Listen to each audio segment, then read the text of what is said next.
While you're in Chapter 13, you're technically not making payments to the student loan lender. You're making payments to the Chapter 13 trustee who's appointed by the court to the case. The trustee then takes the payment and distributes it to the creditors according to the terms of the plan that's confirmed by the judge.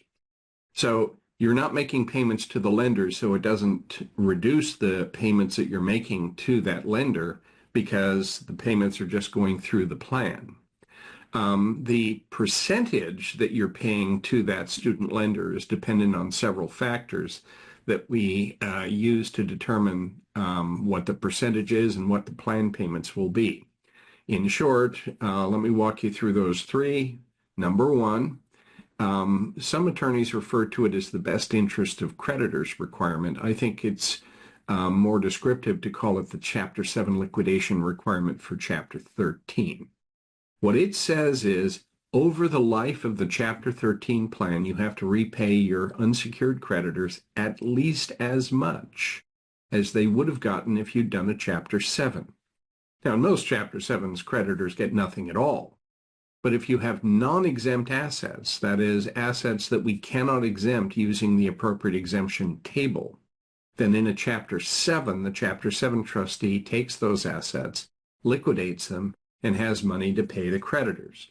In Chapter 13, you keep all your stuff, but we still go through the exercise of listing all of your stuff, dividing it into exempt and non-exempt categories, because whatever the dollar value is of the non-exempt assets, that's what the creditors would have gotten in a Chapter 7, minus trustee fees. And that's the minimum that they can get spread out over the 5 years in the Chapter 13. So that's the first requirement. The second requirement is the plan has to be feasible. Feasibility is a little hard to define, so I'll give an unsatisfactory definition, and then I'll give an example of what can go wrong.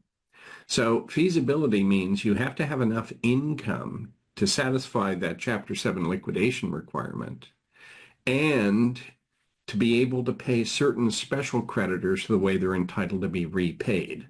A little bit vague. What are those special creditors? Well, this goes back to what we talked about just a little bit ago. Those special creditors are the priority creditors. They have to be paid back 100%, even if if the non-priority unsecured debts get chump change.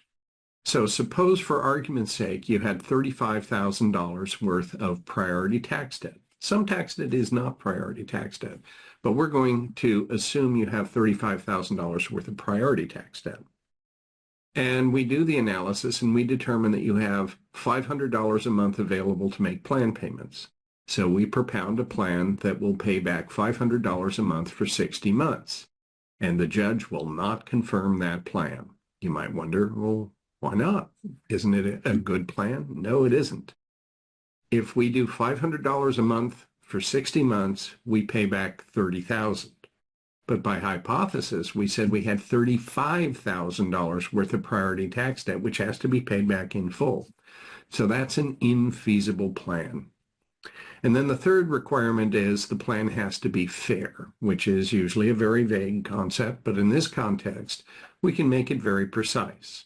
Either the plan pays back 100% to the general unsecured creditors without interest accumulation or accrual, or if you're going to pay back less than 100%, then each month for the life of the plan, you have to devote what's called your disposable monthly income to the plan.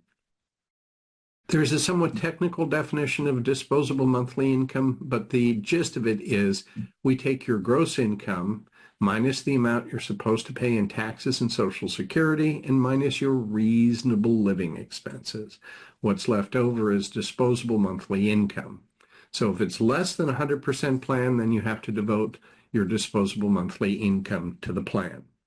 In any event, the plan payments are based on those three factors, not on whether you have student debt or not.